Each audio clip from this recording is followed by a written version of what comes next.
Hi అందరికీ good evening అనమాట. ఇవాళ ఏంటంటే టాపిక్, ఇది వీడియో తీసి 2 డేస్ అవుతుంది. నేను కొంచెం ఎడిట్ చేయడానికి లేట్ అవ్వడంలో నేను లేట్గా అప్లోడ్ చేస్తున్నాను, ఏమనుకోదు, సారీ.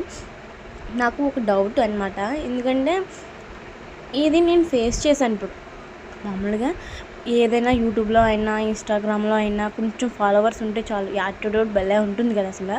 నిజంగా అది చిన్న డౌట్ అడుగుదామని చెప్పేసి మెసేజ్ చేస్తాను, అసలు రిప్లై పెట్టరు.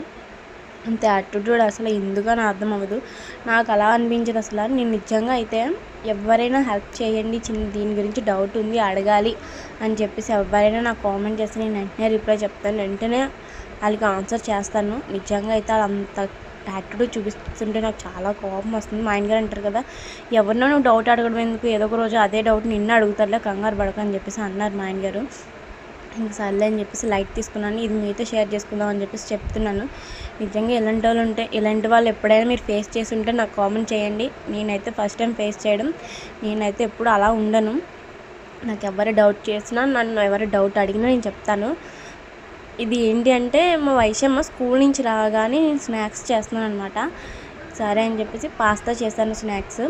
మీరు ఎలా చేస్తారో నాకు కామెంట్ చేయండి. ఇది మా వైషమ్మకి చాలా అంటే చాలా ఇష్టం, అందుకని మ్యాగీ ఒకటి ఇదొకటి చాలా ఇష్టంగా తింటుంది, అందుకే చేస్తున్నాను అనమాట. స్కూల్ నుంచి రావడం అప్పుడే మా వైషమ్మ. మీ పిల్లలు వచ్చాక మీ స్నాక్స్ ఏది ఎక్కువ ప్రిపేర్ చేస్తారో నాకు కామెంట్ చేయండి. మన ఛానల్ని ఫస్ట్ టైం చూసినట్లయితే లైక్ చేయండి అబ్బా, షేర్ చేయండి, కామెంట్ చేయండి. ఏమైనా డౌట్స్ ఉంటే అడిగేసని చెప్తాను.